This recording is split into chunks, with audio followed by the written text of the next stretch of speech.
જય Hind. Only for exam ચેનલમાં તમારા દરેક મિત્રોનું હાર્દિક સ્વાગત છે.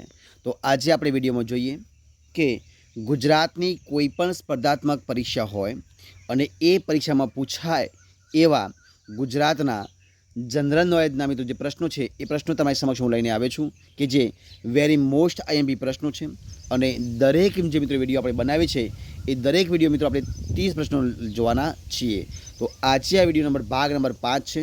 તો વિડીયો પૂરેપૂરો જોજો, જે તમને પરીક્ષામાં ખૂબ જ મદદરૂપ થઈ શકશે. જે ગુજરાત વિશેના પ્રશ્નો છે કે જે જનરલ નોલેજના પ્રશ્નો તરીકે ઓળખાય છે. તો શરૂઆત કરીએ પ્રશ્ન 1થી. તમારી સમક્ષ પ્રશ્ન 1 છે. જોવા છું જે પ્રશ્ન છે કે પાલિતાણાના જૈન મંદિરો કયા પર્વત પર આવેલા છે? તો મિત્રો એ આવેલા છે શેત્રુંજય પર્વત પર. કયા? શેત્રુંજય પર્વત પર આવેલા છે. ગુજરાતનું કયું આંતરરાષ્ટ્રીય વિમાન મથક આવેલું છે? ગુજરાતમાં કયું આંતરરાષ્ટ્રીય વિમાન મથક આવેલું છે? તો મિત્રો એ છે સરદાર વલ્લભભાઈ પટેલ ઇન્ટરનેશનલ એરપોર્ટ અમદાવાદ. કયું છે?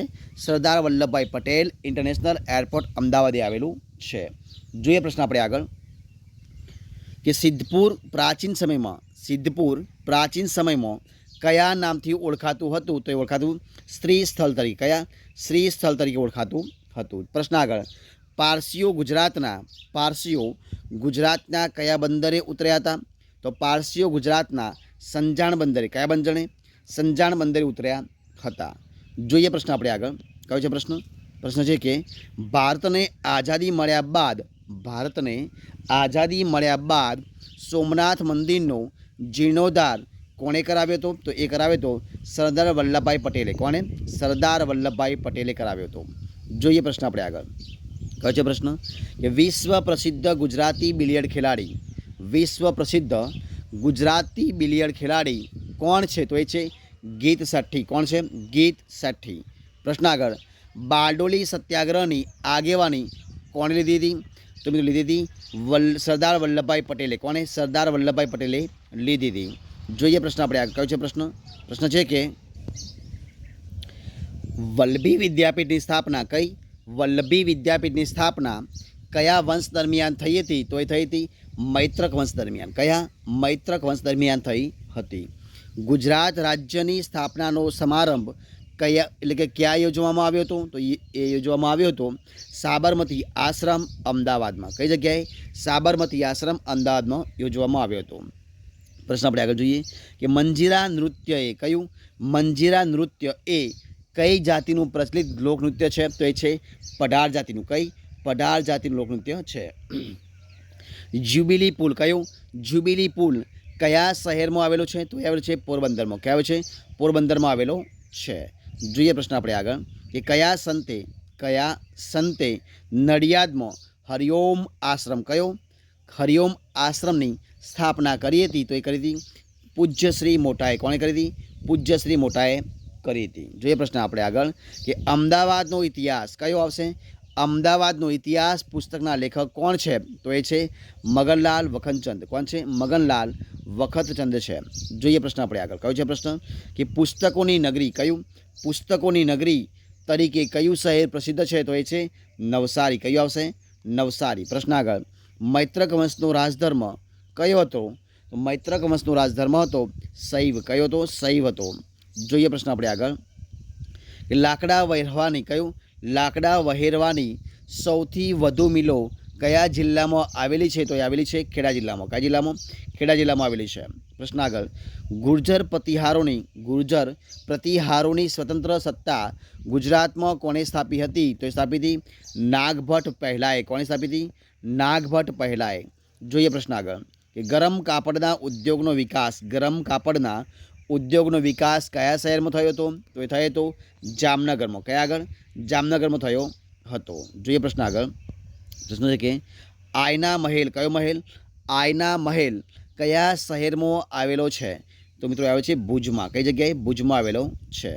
જોઈએ પ્રશ્ન આપણે આગળ. કયો છે પ્રશ્ન કે સહસ્ત્રલિંગ તળાવ કયું આવશે? સહસ્ત્રલિંગ તળાવ કયા શહેરમાં આવેલું છે? તો આવેલું છે પાટણમાં. ક્યાં આવ્યું છે? પાટણમાં આવેલું છે. પ્રશ્ન આગળ કે આયુર્વેદ યુનિવર્સિટીનું મુખ્ય મથક કયું? આયુર્વેદ યુનિવર્સિટીનું મુખ્ય મથક કયા શહેરમાં આવેલું છે? તો આવેલું છે જામનગરમાં. ક્યાં આવેલું છે મિત્રો? જામનગરમાં આવેલું છે. જોઈએ પ્રશ્ન આપણે આગળ કે રાજકોટ શહેર કયું, રાજકોટ શહેર કઈ નદીના કિનારે વસેલું છે? તો રાજકોટ એ મિત્રો આજી નદી કઈ હશે?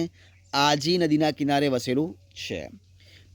પ્રશ્ન આગળ પિતૃ શ્રાદ્ધની વિધિ માટે કયું, પિતૃ શ્રાદ્ધની વિધિ માટે કયું શહેર જાણીતું છે? તો હશે ચાંદોદ. કયું આવશે? ચાંદોદ શહેર. પ્રશ્ન આગળ આપણે કે હઠીસિંગના દહેરા કયું આવશે? હઠીસિંગના દહેરા કયા શહેરમાં આવેલા છે? તો આવેલા છે અમદાવાદમાં. કઈ જગ્યાએ? અમદાવાદમાં આવેલા છે. જોઈએ પ્રશ્ન આપણે આગળ કે કયું સ્થળ કયું આવશે? કયું સ્થળ સત્યાગ્રહની ધરતી તરીકે પ્રસિદ્ધ છે? તો એ છે બારડોલી. કયું આવશે? બારડોલી. પ્રશ્ન આગળ કે કોના સમયમાં અમદાવાદમાં દાદા હરીની વાવનું નિર્માણ થયું હતું? તો મહેમૂદ બેગડાના. કયું આવશે? મહેમૂદ બેગડાના સમયમાં. પ્રશ્ન જોઈએ આપણે આગળ કે ઇલેક્ટ્રિકલ કયું આવશે? Electrical research and development association એટલે કે એરડા કયા શહેરમાં આવેલું છે? તો આવ્યું છે મિત્રો વડોદરામાં. કયા આવશે? વડોદરામાં આવેલું છે. જોઈએ પ્રશ્ન આપણે આગળ કે સંતરામ મહારાજ કયું આવશે? સંતરામ મહારાજ સાથે ગુજરાતનું કયું શહેર જોડાયેલું છે? તો આવશે નડિયાદ. કયું આવશે?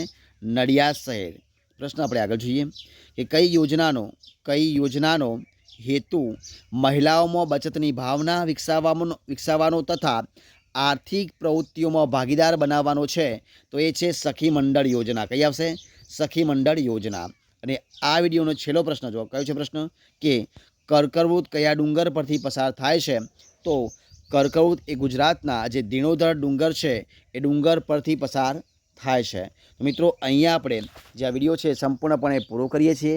જો તમને મારો વિડીયો ગમ્યો હોય, પસંદ આવ્યો હોય, યુઝફુલ લાગ્યો હોય તો એને લાઇક કરો, કોમેન્ટ કરો, તમારા મિત્રોને વિડીયો શેર કરો અને છેલ્લે વિડીયોમાં ચેનલમાં નવા હોય, ચેનલ સબસ્ક્રાઈબ ન કરી હોય તો ઓનલી ફોર એક્ઝામ ચેનલને સબસ્ક્રાઈબ કરવા માટે વિનંતી છે.